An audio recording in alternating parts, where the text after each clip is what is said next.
What was it like yesterday when this story came to your desk?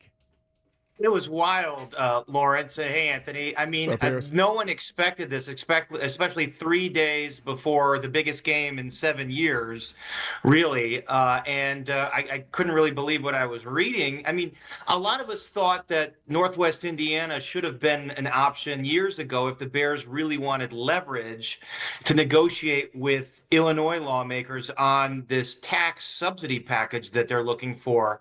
But I have to say, Lawrence, I just got off the phone with State Representative Earl Harris. I'm sorry, from Northwest Indiana. He is leading the Northwest Indiana Sports Commission, and they're all systems go right now. And really, it sounds like the site that they're really looking at is near the Hard Rock in Gary, along 8094. And the thing he mentioned to me, he said, if you think about the distance from downtown, this is closer than Arlington Heights. So where we're at right now, the Indiana aspect of it is certainly what opened everyone's eyes and had mouths agape yesterday while we were in the midst of the final hour of our show yesterday. How far down the road is this? It's one thing in the abstract for Indiana to consider sites or for the Bears to say we're willing to consider Indiana. Have there been substantive conversations already? And if so, how far down the road are they? What I was told by the Bears was that there have not been substantive conversations yet. And then the state representative told me it's on his agenda to call them today or tomorrow to start talking. Saw the governor of Indiana, Mike Braun, basically say, let's get going. Let's work on this right now. We're a pro-business state. We want to attract them here. Now, when I asked the representative of Indiana, is the state willing to give them subsidies, tax breaks, the things that they're looking for here in Illinois, and they would not commit to that. And basically, they said, "Look, we want the business here. We want the Bears here. It's a once in a lifetime opportunity, but we got to talk about how we protect taxpayers of Indiana." So it's no guarantee that Indiana lawmakers are going to roll out the red carpet and say, "Here, we'll build half your stadium."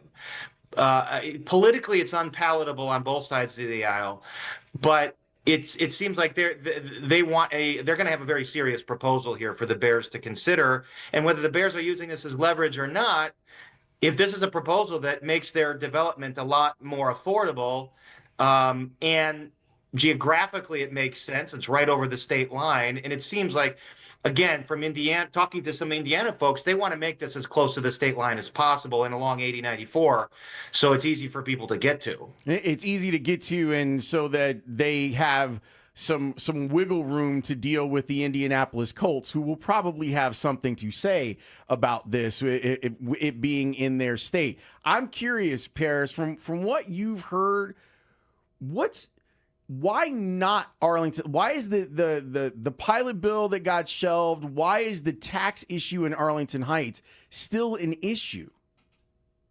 Well, in the world of politics right now, obviously every politician is concerned for their survival. It's self-preservation, and they keep saying, but they've been saying this, Lawrence, from the beginning.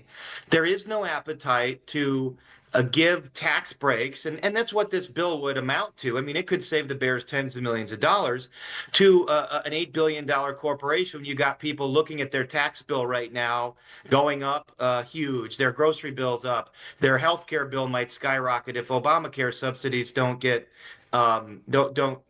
taken care of. So the political reality has always been this way for the last few years. Look what happened in Kansas City when the voters voted down publicly financing a new stadium for the Royals and Chiefs. The appetite has not been there.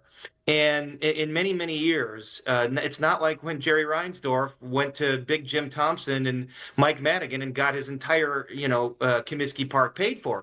That appetite's not there. And I know for a fact that consultants have told Kevin Warren this, and he has not heeded that advice. I mean, remember at the beginning, when they had that press conference 2 years ago for a new South Lakefront site, The lawmaker said he asked for $900 million, just straight up. And consultants were saying, hey, there's no appetite for that. You can't do that. Kevin Warren's saying, they're going to come around to it. The Bears are so popular. When they realize how much excitement there is, lawmakers will feel the pressure. And that never happened. And it seems like the timing of this is like the same thing. Well, the Bears are at the height of their popularity right now. And again, maybe it's because they're the Bears and Bear fans are going to side with the Bears. But Lawrence, I think you said it perfectly. Does he realize that Bear fans are also Illinois taxpayers? And just because they're excited about what's happening on the field, that doesn't mean they're going to react positively to the notion that, and in the words of State Rep Cam Buckner, the Bears are coming to the front of the line and saying, well, we want a deal on our property tax, when, Joe Blow in Arlington Heights is not going to get a deal on his property taxes. So that's the political reality. And it's up to Kevin Warren to understand the political environment that he's in. And there's been so many steps along the way where it seems like he hasn't. Paris Schutz, Fox 32 political correspondent, our guest here on the Spiegel Holmes Show. Lawrence Holmes, Anthony Harridan for Speaks here on Chicago Sports Radio 670 The Score.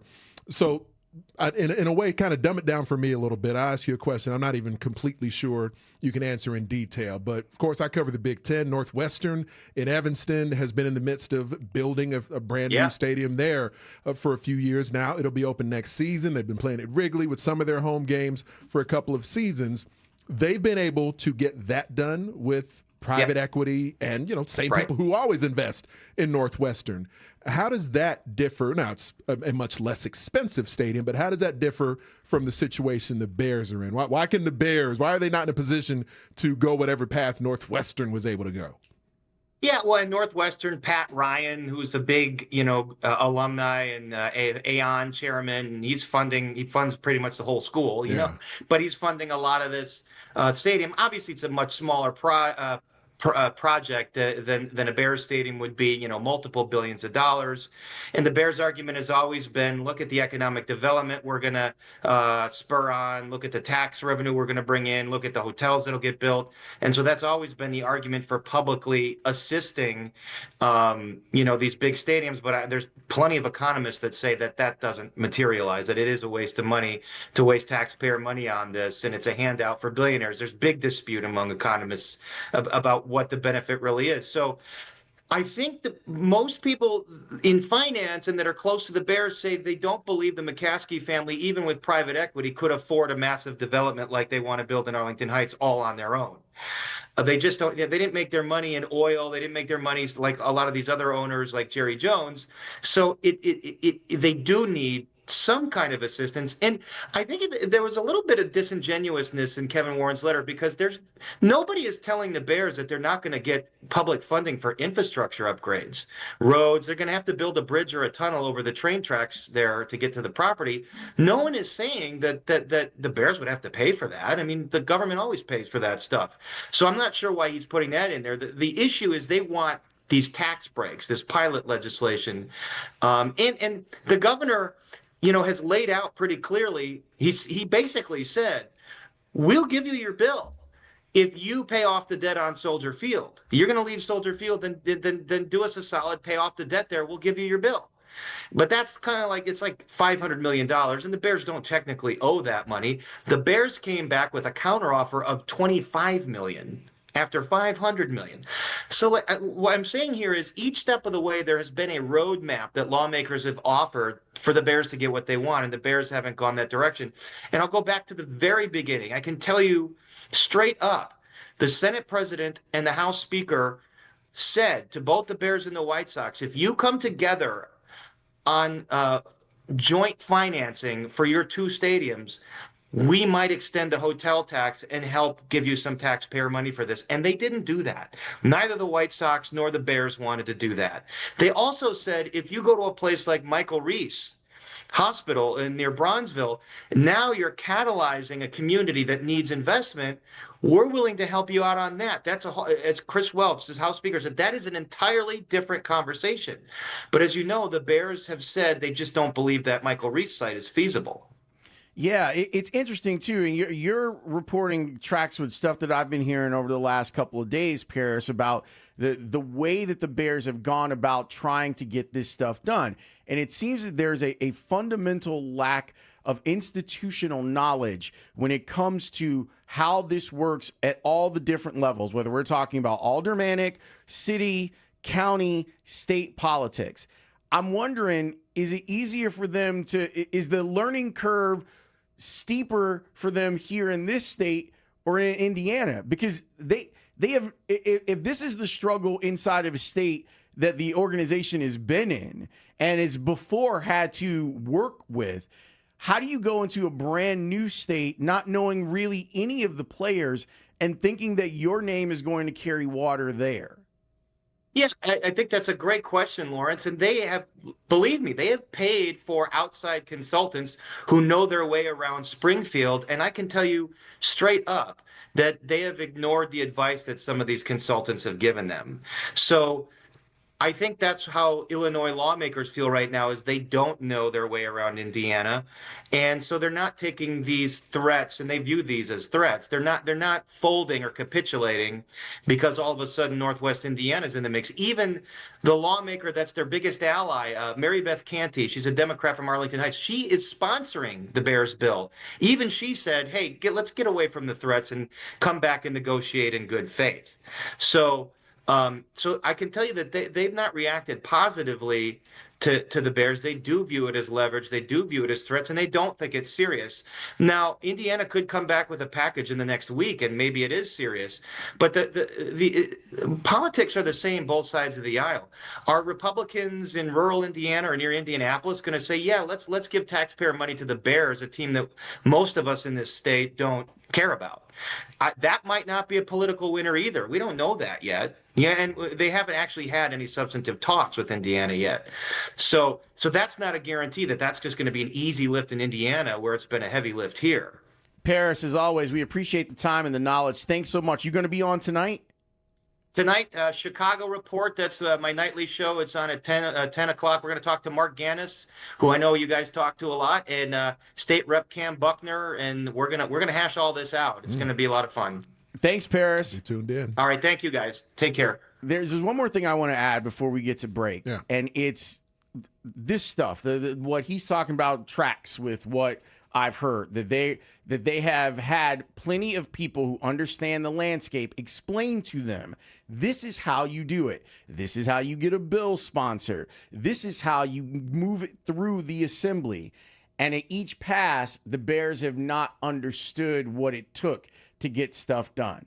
The other thing that the Bears, I think what they're trying to do is they want to generate support. And like Paris was saying, yes, everyone's a Bears fan. That doesn't mean that they want you in their pocket.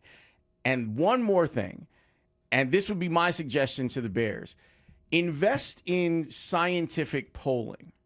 When you bring stuff to people that is a straw poll, and I'm using very specific language for a very specific reason, invest in scientific polling, because the scientific polling will tell you no matter what side of the aisle you're on, people don't want public money for private enterprise. And doing a Twitter poll or calling season ticket holders or any of that stuff doesn't count as actual polling that politicians use. So that would be one of the things I would suggest for them, where they could get better and maybe work on trying to improve their relationships in this state or in the other one. Does it end up mattering in the end? And the polling, I guess my question comes specifically to that, because the polling is really about whether or not there's going to be public sentiment that supports it, right?